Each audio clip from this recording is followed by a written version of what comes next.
بسم اللہ الرحمن الرحیم۔ السلام علیکم دوستو، آج کی کہانی کا عنوان ہے انویسٹمنٹ۔ اس حوالے سے میں آپ کو ایک کہانی سناؤں گا کہ انسان کو اپنا پیسہ، مال دولت کہاں پر انویسٹ کرنا چاہیے۔ محسن اپنے دادا کے ساتھ ایک روڈ پر واقع بلڈنگ کے سامنے کھڑا تھا کہ اس کے دادا نے کہا، محسن یہ بلڈنگ دیکھ رہے ہو؟ جی دادا جان، یہ بلڈنگ اور یہ سب کچھ ایک دن میں نہیں بنا، برسوں کی محنت ہے اس کے پیچھے، دادا جان نے ماضی کو یاد کرتے ہوئے کہا۔ ویسے دادا جان، برسوں کی صرف محنت نہیں بلکہ بر وقت درست فیصلے بھی شامل ہوں گے یہاں تک پہنچنے میں، محسن نے کہا۔ ہاں بالکل درست کہہ رہے ہو، درست فیصلے اور شاید ساتھ ساتھ تلخ فیصلے بھی۔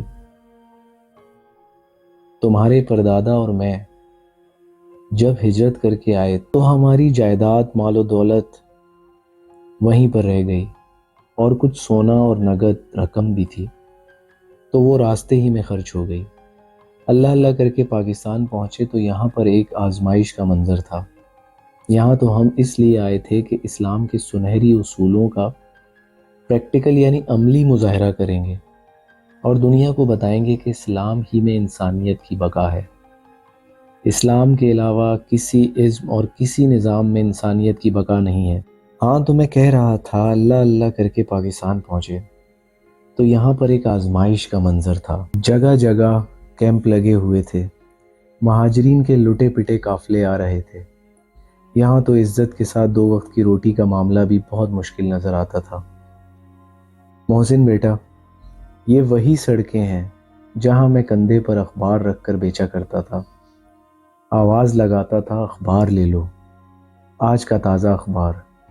کوئی شے سرخی ہوتی تو اس شے سرخی کی آواز لگاتا۔ میں نے محنت کرنے میں کبھی شرم محسوس نہیں کی، اور تمہیں ایک کمال کی بات بتاؤں، آج تو تم کوئی خبر ٹی وی پر بریکنگ نیوز کی شکل میں دیکھ لیتے ہو۔ اس زمانے میں ہر خبر بریکنگ نیوز نہیں ہوتی تھی، لیکن جو بھی خاص خبر ہوتی تھی تو زمیمہ چھپتا تھا۔ بس جس دن زمیمہ چھپتا تھا اس دن دہاڑی ڈبل ہو جاتی تھی۔ اخبار فروشی کے ساتھ ساتھ تعلیم بھی جاری رکھی۔ زندگی میں بہت کچھ دیکھا، رفتہ رفتہ پیسے جمع ہوتے گئے۔ میں ان پیسوں کو مناسب جگہ پر انویسٹ کرتا رہا، وہاں سے تھوڑا بہت منافع آتا رہا۔ پھر ایک وقت آیا کہ میں نے اپنی جمع پونجی لگائی اور اخبار کا آغاز کیا۔ لیکن دادا جان، اتنی جلدی کیسے ہو گیا سب کچھ؟ محسن نے سوال کیا۔ نہیں بیٹا، اتنی جلدی نہیں ہوا، وقت ضرور بہت تیزی سے گزر گیا، مگر یہ سب کچھ بہت محنت اور بہت قربانیوں سے بنا ہے۔ کئی دن فاقے بھی کیے، کئی بنیادی ضروریات کو بھی چھوڑا۔ یعنی آپ نے وقت، پیسے، بنیادی ضروریات اور دیگر قربانیوں کی انویسٹمنٹ کی ہے، محسن نے کہا۔ ہاں بالکل، تم نے میری زندگی کی جدوجہد کا خلاصہ بیان کر دیا۔ بس یہ انویسٹمنٹ ہی ہے کہ آج میں منافع کما رہا ہوں، اور اگر آپ انویسٹمنٹ نہیں کرتے تو کیا یہ منافع کما پاتے؟ محسن نے پوچھا۔ نہیں، سوال ہی پیدا نہیں ہوتا۔ میرے ساتھ کئی لوگ اخبار بیچا کرتے تھے، وہ آج بھی ہاکر ہی ہیں، ان کی زندگی جہاں تھی وہیں رہی۔ وہ کیوں؟ محسن نے سوال کیا۔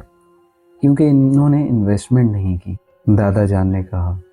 اس کا مقصد ہے دادا جان، آج ہم جو پرآسائش زندگی گزار رہے ہیں، یہ آپ کی پوری زندگی کی انویسٹمنٹ ہے، محسن نے کہا۔ تو دادا جان نے مسکراتے ہوئے کہا، ہاں دادا جان، اتنی طویل جدوجہد، محسن نے فخر سے کہا تو دادا جان کو اپنی پوری زندگی پر اطمینان محسوس ہوا کہ یہ زندگی ضائع نہیں ہوئی۔ لڑکپن، جوانی اور ادھیڑ عمری تک مسلسل محنت اور غیر متوازن غذا نے بیمار کر دیا تھا۔ گھٹنوں میں درد، کڈنی میں درد۔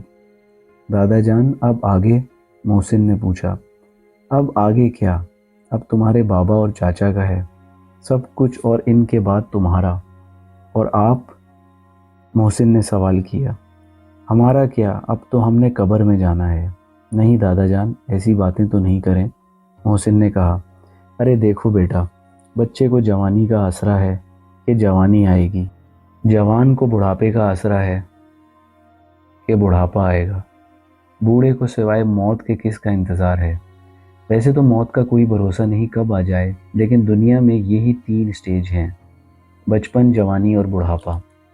دادا جان زندگی گزارنے کے لیے ایک بہت طویل جدوجہد، وقت، پیسے، بنیادی ضروریات اور دیگر قربانیوں کی انویسٹمنٹ، اور جب اس کے ثمرات حاصل کرنے کا وقت آیا تو دنیا سے جانے کا وقت بھی ساتھ آ گیا۔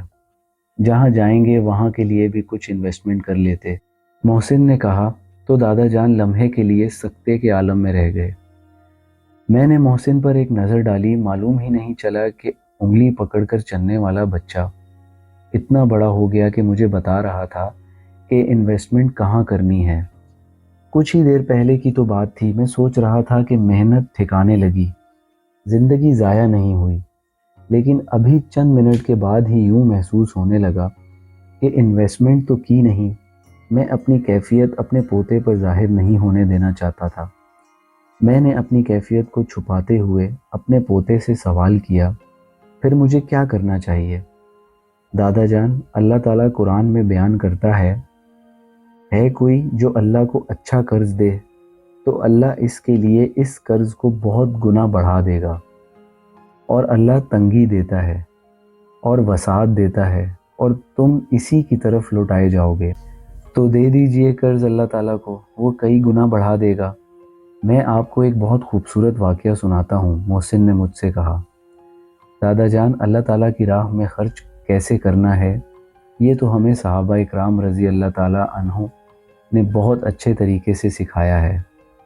حضرت عبداللہ بن مسعود رضی اللہ تعالیٰ عنہ فرماتے ہیں، جب ایک آیت نازل ہوئی تو حضرت ابو دہدہ انصاری رضی اللہ تعالیٰ عنہ نے عرض کی، یا رسول اللہ صلی اللہ علیہ وآلہ وسلم، کیا اللہ تعالیٰ چاہتا ہے کہ ہم قرض دیں؟ نبی اکرم صلی اللہ علیہ وآلہ وسلم نے ارشاد فرمایا، ہاں اے ابو دہدہ۔ حضرت ابو دہدہ رضی اللہ تعالیٰ عنہ نے عرض کی، یا رسول اللہ صلی اللہ علیہ وآلہ وسلم، اپنا دست اقدس مجھے دکھائیے۔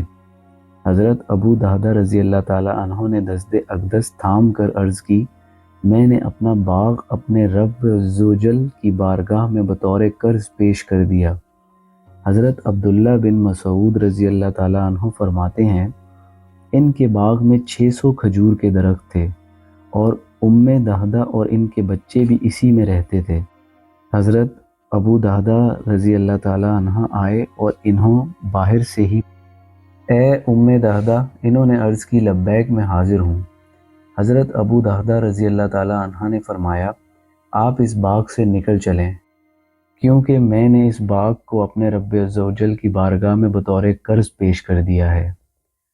میں محسن کو دیکھ رہا تھا، وہ بہت بڑا ہو چکا تھا اور مجھ سے زیادہ سمجھدار، کہ میں تو صرف اپنی دنیا کو سیدھی کرتا رہا جو میری بھی نہیں تھی، اور وہ میری آخرت کی زندگی کو سیدھا کر رہا تھا۔